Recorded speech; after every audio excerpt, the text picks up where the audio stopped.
ये ध्यान सूत्र है, meditation is seeing beauty in everything. ध्यान हर चीज में सौंदर्य को देखना है। बात बड़ी छोटी सी लगती है, बड़ी सरल सी लगती है, और भारतीय दर्शन ने हमेशा इस बात को कहा है। लेकिन छोटी बातों को भी क्या हम अपने जीवन में ले आते हैं? मूल बात है उनको ले आना। केवल अगर वो ज्ञान की तरह हमारे पास रहें तो उनकी उपयोगिता नहीं होती। सूत्र कहता है कि हर चीज में सौंदर्य को देख लेना ध्यान है। तो बात छोटी सी जरूर है, लेकिन प्रयोग करने में कई बार लोग असफल हो जाते हैं, क्योंकि आदत पड़ी हुई है असुंदरता देखने की, आदत पड़ी हुई है कमी देखने की।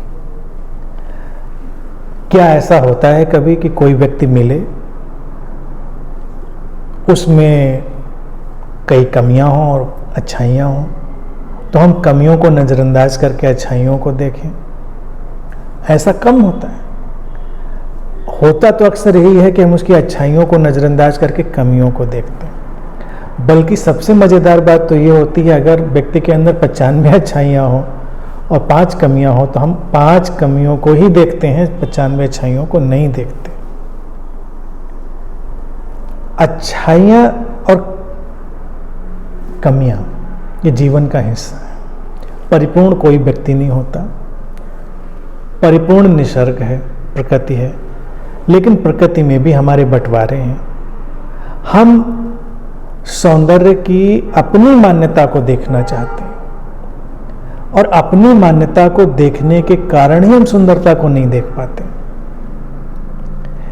एक छोटी सी बात समझें तो आसानी होगी।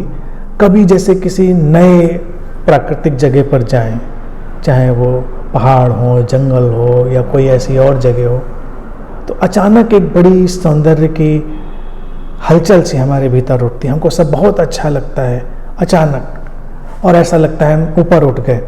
लेकिन थोड़ी देर वहाँ जब हम रह लेते हैं तो फिर हम कैटेगराइज करने लगते हैं। फिर हम कैटेगराइज करने लगते हैं, क्या यहाँ पर ज़्यादा सुंदर है, क्या कम सुंदर है।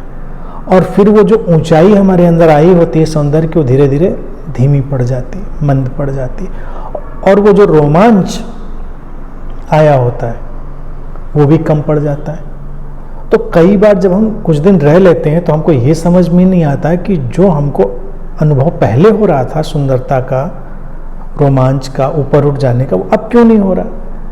क्योंकि अब हमने अपनी पुरानी आदत के चलते सुंदरता असुंदरता के सारे विभाजन को वहां पर आरोपित कर दिया है।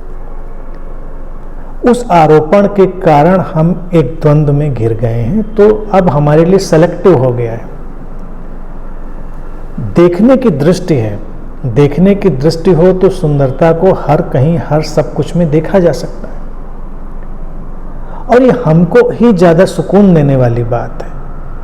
अगर हम असुंदरता ही ढूंढें तो हम ही तनावग्रस्त हो जाएंगे, हम ही विक्षिप्त हो जाएंगे। हम क्यों ढूंढें?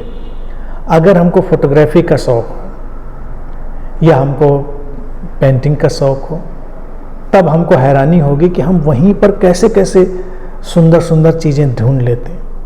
जैसे मुझे फोटोग्राफी का शौक है, तो जब मेरे हाथ में कैमरा होता है तो मैं हर जगह एक अलग सा शॉट देख पाता हूँ। मुझे लगता है अच्छा यहाँ भी कोई बड़ी अच्छी सी चीज़ दिख रही है। अब ये सौंदर्य का एक नज़रिया है, एक ढंग है। किसी के लिए वो चीज़ अभी निगाह में आई नहीं हो सकती, लेकिन अगर आपको फोटोग्राफी का थोड़ा भी आइडिया है तो वही बिखराव, वही टूटा फूटापन जो सामने दिख रहा था, उसी में एक बहुत ही सुंदर फ्रेम आप निकालते हैं, सुंदर शॉट पिक्चर निकालते हैं। ऐसे ही पूरा जीवन है। वहाँ भी आप इसी कलात्मकता और इसी सृजनात्मकता का उपयोग कर सकते हैं। जहाँ कोई ना कोई फ्रेम मिलेगा और उसका उपयोग करना है। सवाल कभी इस बहस का नहीं है कि असुंदर संसार में है कि नहीं है। हाँ, वो है, हो सकता है, लेकिन अगर हम असुंदर को देखने में संलग्न हो जाते हैं, उसके पीछे भागने लग जाते हैं, तो हमारे जीवन में वह सुंदरता आती है और वह परेशानी हम अनुभव करते हैं। लेकिन सुंदरता अगर हम तलाशते हैं तो हमारे जीवन में वो आती है और हम अच्छा अनुभव करते हैं। तो सवाल तो हमारे अच्छा अनुभव करने का है। तो इस प्रक्रिया को हमें उपयोग में लाना है और एक कलात्मकता का उपयोग करते हुए देखना, अपना दृष्टिकोण बदलना है।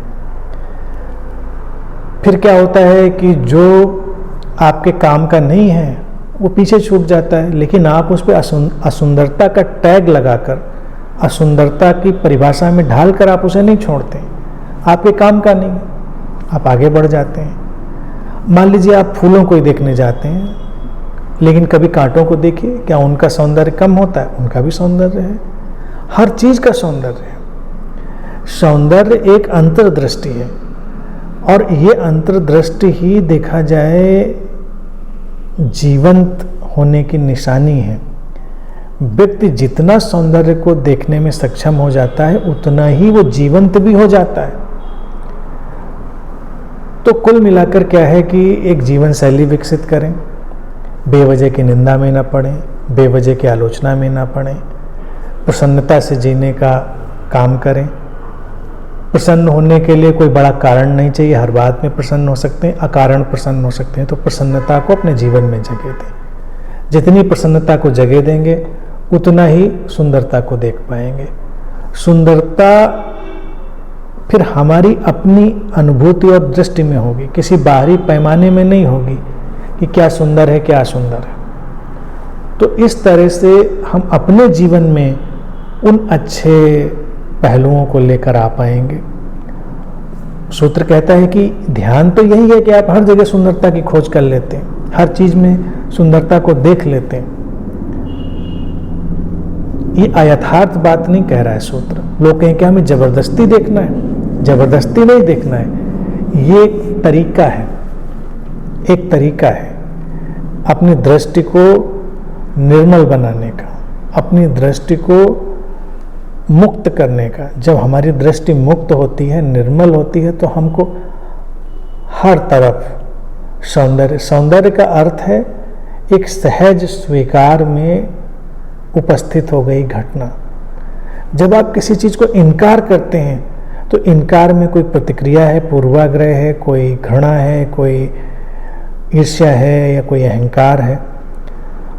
अब क्या होता है, सुंदर इसलिए दिखाई देता है कि आप इनकार नहीं करते। इनकार नहीं कर रहे हैं तो आप अपने अहंकार से, घृणा से, ईर्ष्या से, इन सब चीज़ों से जो भी मनोभाव थे उनसे आप हट गए, उनसे दूर हो गए, क्योंकि वही असुंदर बना रहे थे।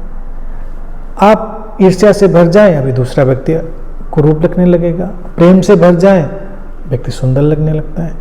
अगर हम इंसानी चेहरों की ही बात करें तो उसमें क्या सुंदर और असुंदर? हाँ, कुछ नाम हो सकते हैं, लेकिन किसी को कुछ लगता है, किसी को कुछ लगता है। वो केवल हमारी भावना पर आधारित है या हमारे अहंकार पर आधारित है। तो ये सारे जो सुंदरता के भाव हैं ये हमको मुक्त करते हैं, क्योंकि तब हम घृणा, ईर्ष्या, भय, लोभ इन सब में नहीं उलझते। जो है, जैसा है, उसका हम पूरा स्वीकार करते हैं, पूरे जीवन का स्वीकार करते हैं। जीवन का इनकार हम नहीं करते। उस इनकार न करने के कारण सुंदरता के ढंग पैदा हो जाते हैं।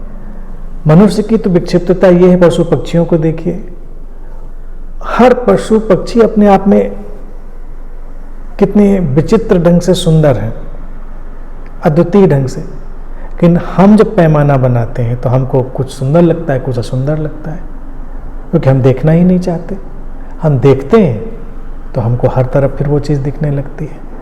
प्रकृति में जो कुछ भी रचा गया है वो परिपूर्ण रचा गया है। उस परिपूर्णता में अपना एक सौंदर्य है। अगर साख से फूटती कोपल का अपना सौंदर्य है तो झरते हुए पीले पत्ते का भी अपना सौंदर्य है। आप देखिए, कई जगह पतझड़ का उत्सव भी मनाते हैं, कितना सुंदर होता है।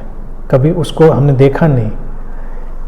और जो जमीन पर पीले पत्ते गिर जाते हैं, वो जमीन पर बिछे हुए होते हैं, उस दृश्य में देखें कितनी खूबसूरती होती है। युवावस्था में सौंदर्य है, बचपन में सौंदर्य है, वृद्धावस्था में सौंदर्य है। केवल अपनी मान्यता में जकड़ जाने के कारण ये दुर्घटना हुई है कि जब लोग वृद्ध होते हैं तो सुंदर नहीं रह जाते, विकृत होने लगते हैं। वो जो एक सरसता होनी चाहिए थी उनके व्यक्तित्व में वो खोने लगती, क्योंकि वो अपनी मान्यता में इतने जकड़ गए होते हैं। लेकिन अगर सहज स्वीकार में कोई बढ़ रहा है तो हमको बचपन से लेकर वृद्धावस्था तक एक अभूतपूर्व सौंदर्य के दर्शन होंगे, और यही हमारे पूरे जीवन में चारों तरफ उसको ढूंढना है। जितना आप ढूंढ पाएंगे उतना ही विकसित होंगे, उतना ही आप सरल होंगे, उतना ही सहज होंगे। तो ये एक ध्यान की प्रक्रिया भी है, वे ऑफ लाइफ भी है, और जीवन शैली के साथ साथ समझ तो है ही है। तो उसमें हम विकसित होने का निरंतर सचेतन प्रयास करते रहें।